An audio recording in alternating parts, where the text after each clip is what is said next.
¿Qué tal, estimados amigos? Esto es Infocadem Online y hoy vamos a platicar de un tema que llama mucho la atención y que en estos tiempos será de suma importancia, la prevalencia del fondo sobre la forma jurídica. Quédese con nosotros.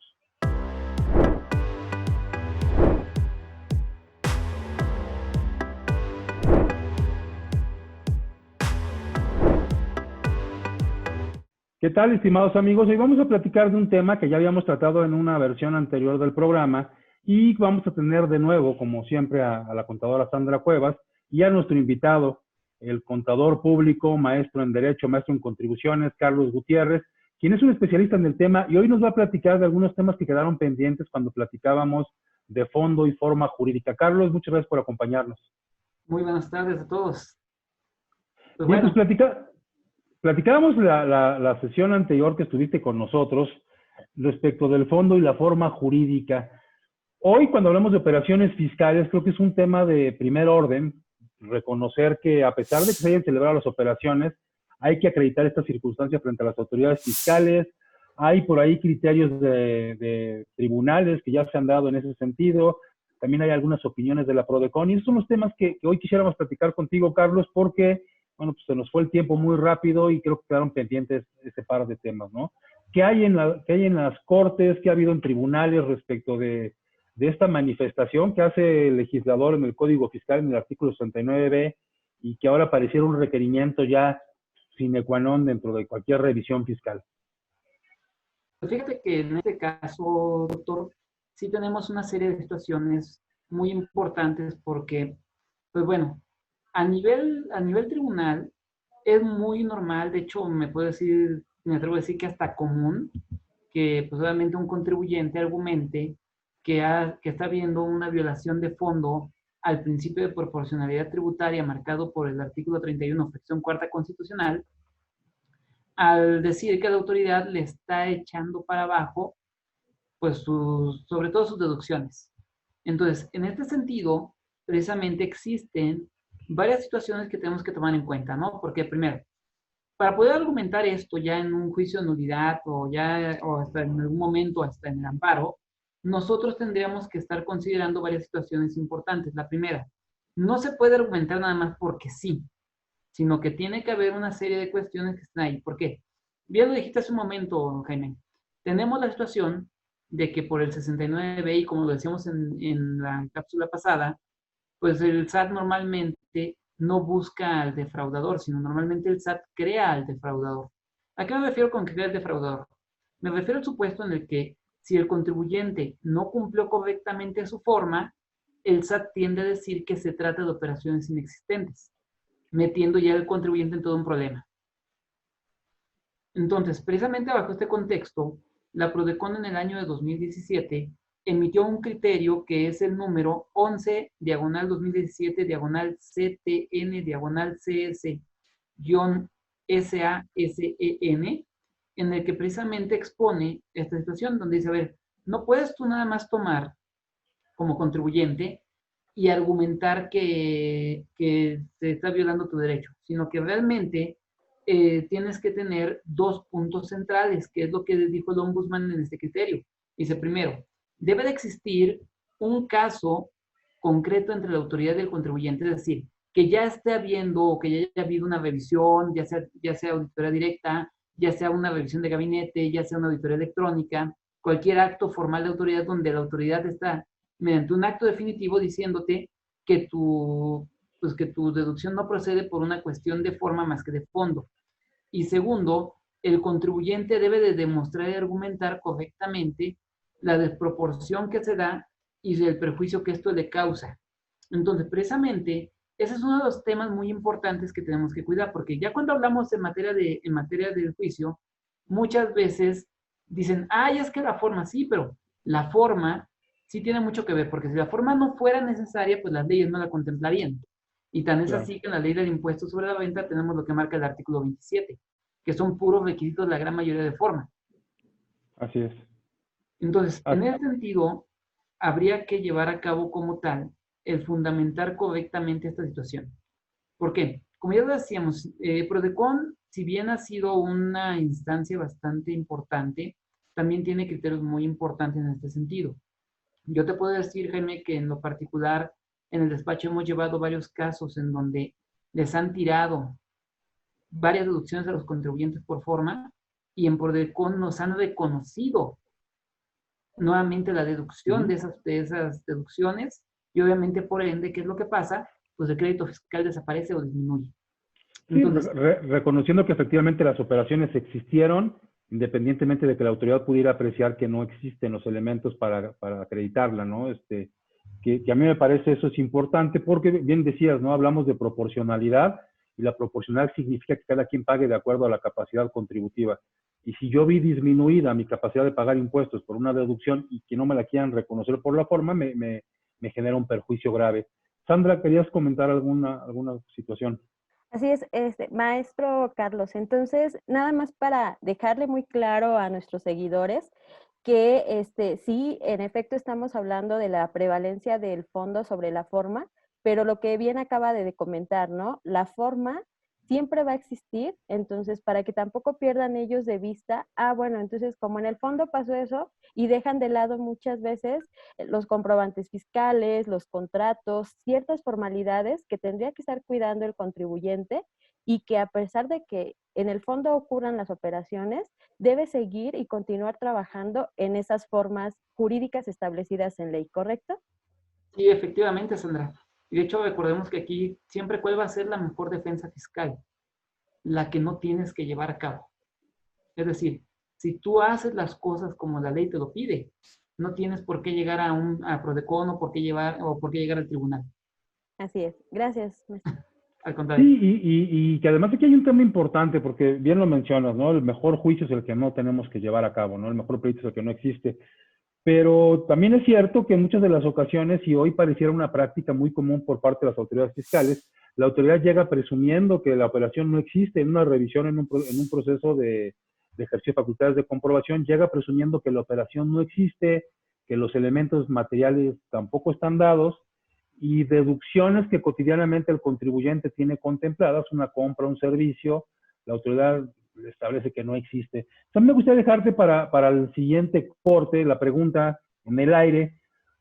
¿Qué tendríamos que hacer de manera preventiva? Porque es lo que nos estás comentando. ¿Qué tendríamos que hacer de forma preventiva para que el contribuyente evite caer en este tipo de problemáticas? Vamos a un corte y regresamos para seguir platicando de la materialidad de las operaciones, de la prevalencia o de la importancia o la jerarquía del fondo respecto a la forma política. Quédese con nosotros. No te vayas. En un momento regresamos a Infocaden Online.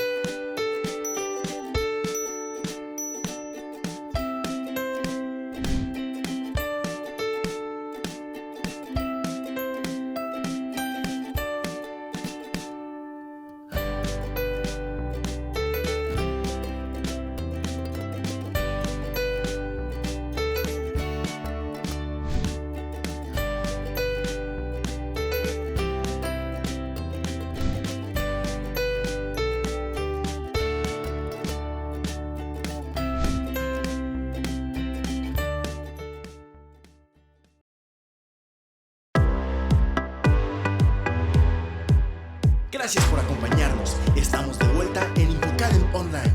Muy bien, pues regresamos y estamos platicando de un tema muy interesante, de estas revisiones que hace la autoridad fiscal. Y estamos platicando con el maestro Carlos Gutiérrez, quien nos decía que, bueno, pues han cambiado las formas de llevar a cabo estas revisiones, hay una mayor precisión por parte de las autoridades respecto a lo que están buscando y también eso nos lleva a que a veces se excedan en esas facultades que tienen para llevar a cabo revisiones de todo tipo.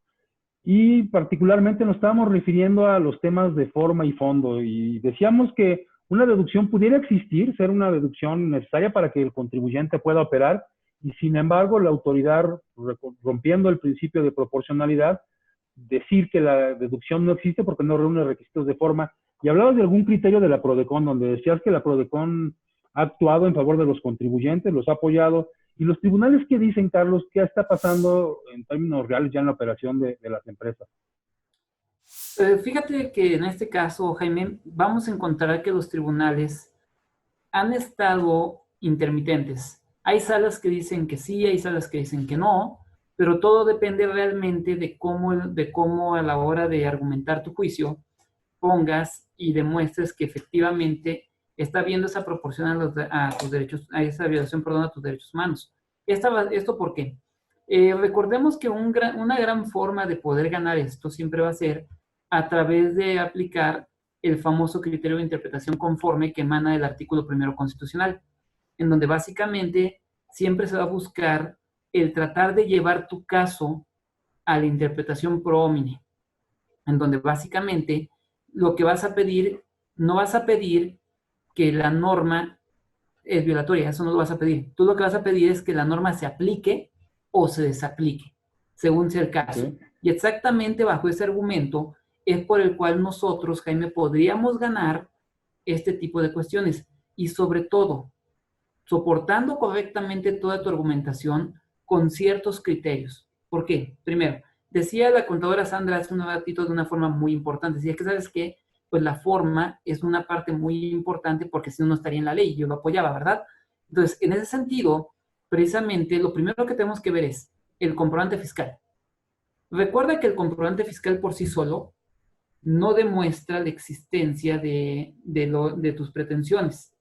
Entonces, como este comprobante fiscal por sí solo no demuestra la existencia de tus pretensiones, tenemos que demostrarlo. Y tan es así que los tribunales colegiados de circuito, propiamente en el año de 2019, sacaron un criterio cuyo epígrafe dice, comprobantes fiscales.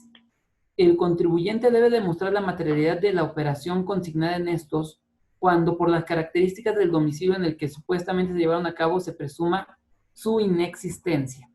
Recordemos aquí que entrando precisamente en temas de esto, lo que nos dice la autoridad en el artículo 69b es de que la persona que emite o que dice haber llevado una actividad debe de contar con el personal, la infraestructura y la capacidad material de poder llevar a cabo las operaciones que dice haber llevado. Entonces la autoridad te va a empezar a calificar al proveedor desde el lugar en el... A ver, si dice, ¿sabes qué? Te vendí 100 toneladas, de cemento y llegan al local y resulta que es un local de 4x4, entonces luego el SAT va a decir, espérate, dime dónde almacenas 100 toneladas de cemento si aquí no caben. Entonces, comienza a calificar. Después empieza a ver que tengas las maquinarias o activos fijos necesarios para poder trabajar. Y tercero, que obviamente tengas la capacidad. Y al final del día, de 100 toneladas de cementos fueran 10 millones de pesos y están llegando a un negocio que trabaja como persona física donde no se ve claramente que haya habido este movimiento, desde ahí comienza el gran problema de la forma. Entonces, una acción preventiva que nosotros debemos de hacer como todo contribuyente es 1, celebrar contrato. 2, solicitar opinión de cumplimiento 32D, obviamente verificando que sea positiva. 3, obviamente el CFDI que nos den, verificar que esté vigente dentro de lo que es la página del Servicio de Administración Tributaria. 4, cumplir con los elementos de forma que ya decíamos del artículo 27, de acuerdo con lo que se nos pida. Pero sobre todo, checar que sea un gasto estrictamente indispensable.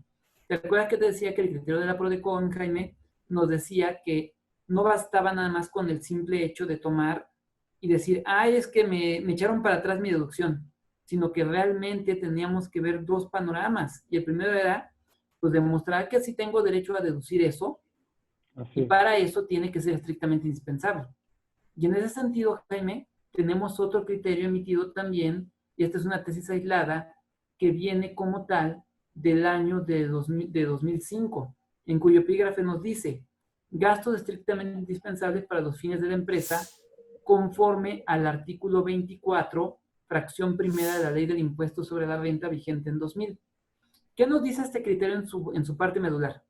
Nos dice que para que un contribuyente considere que algo es estrictamente indispensable y por tanto deba de ser deducible y poder en este caso pues motivar a que se considere como que realmente nos están quitando una proporción derivado de esto, el contribuyente tiene que fijarse que ese gasto cumpla con 3 condicionantes.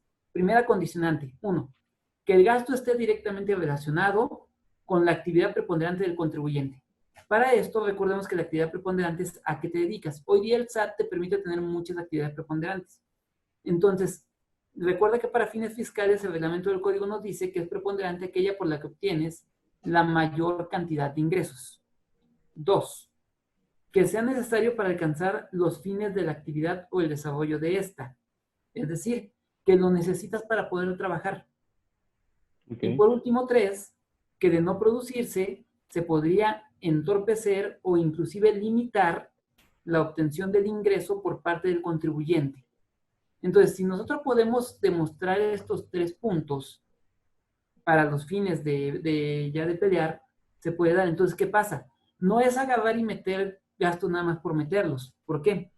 Hoy día, por como están las redacciones tanto del artículo 92, perdón, disculpe, 91, de la Ley del Impuesto sobre la Renta, como artículos 58 y 59 del Código Fiscal de la Federación, tan malo es que no tengas un comprobante, como tan malo es que tengas comprobantes de más. Entonces, ok, y precisamente a ese respecto, y me parece bien que vayamos concretando, vamos a seguir platicando después del corte. Estamos platicando de comprobantes fiscales, de cómo podemos soportarlos, de las características que se han establecido para acreditar las operaciones. Estamos con el maestro Carlos Gutiérrez, quédese con nosotros, en un momento regresamos. No te vayas, en un momento regresamos a Infocadem Online.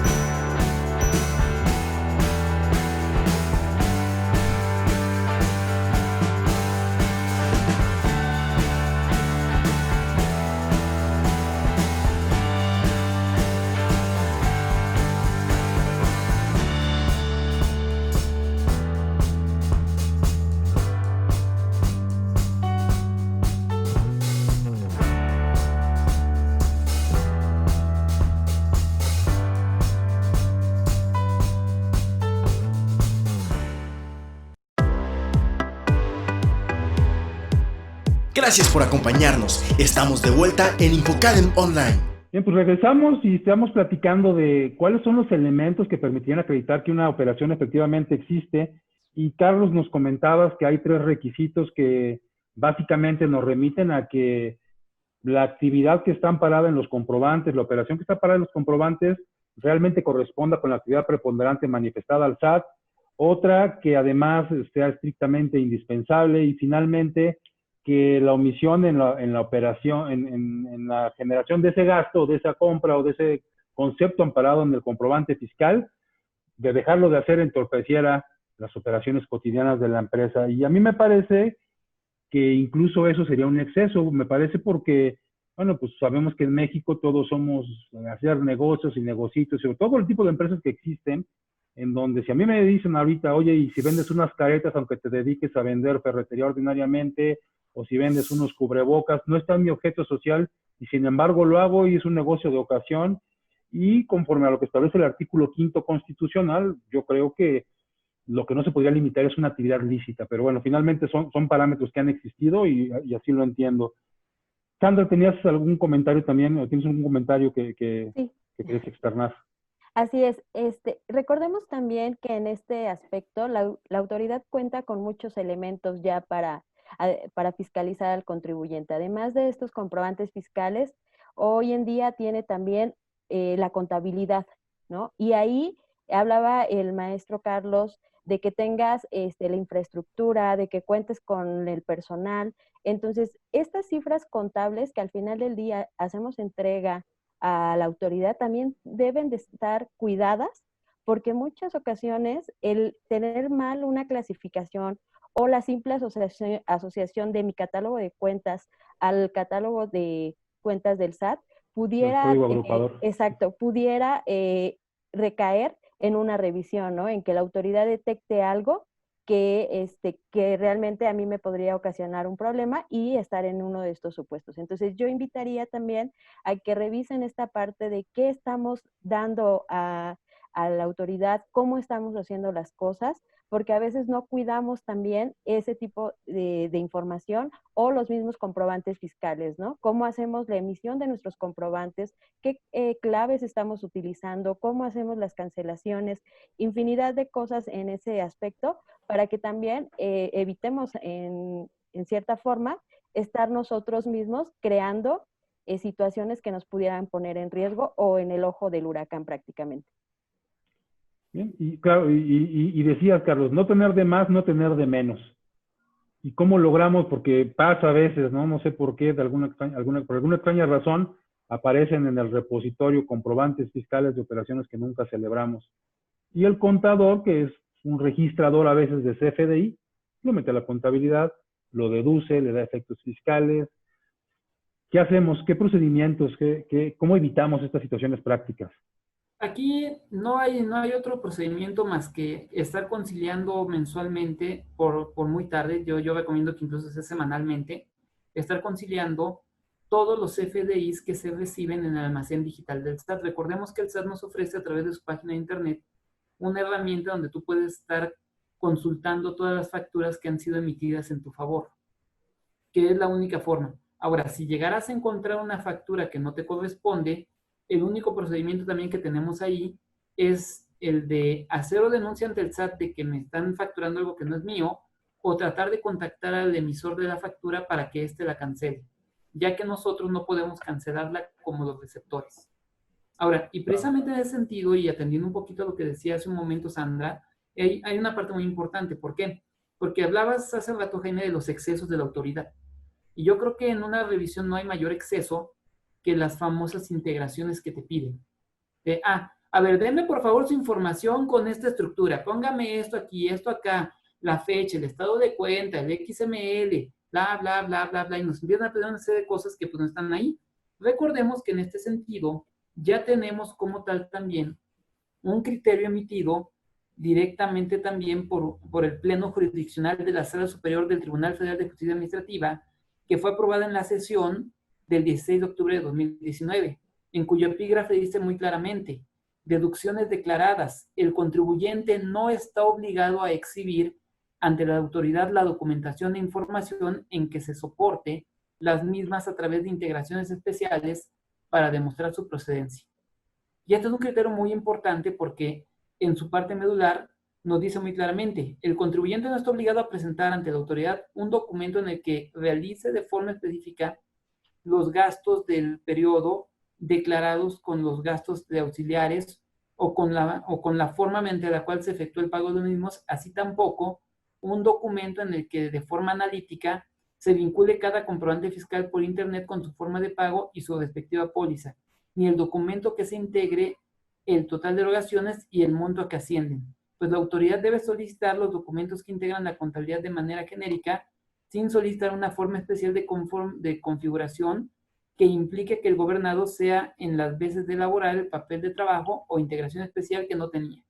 Y este es un dato muy importante, porque en muchas ocasiones, como bien lo dijiste, Jaime, como bien lo dijo Sandra, desestiman muchas deducciones nada más porque no tienes un papel de trabajo como ellos lo quieren. Y porque cuántas veces nos encontramos esa práctica, ¿no? El auditor te dice: a ver, quiero que me pongas el comprobante, la fecha de emisión, la fecha de pago, que me lo vincules con el estado de cuenta. Entonces, esas integraciones, lo que nos estás diciendo es, no tendrían un sustento jurídico, que no lo tienen, y la práctica sería indebida, ¿no? Pero sería un tema de litigio al final del día, ¿no? Sí, es también es una cuestión práctica, ¿no? Al final del día ellos van a decir: bueno, si no me lo entregas, no te lo aplico, no te permito la deducción, y nos generarían algún problema.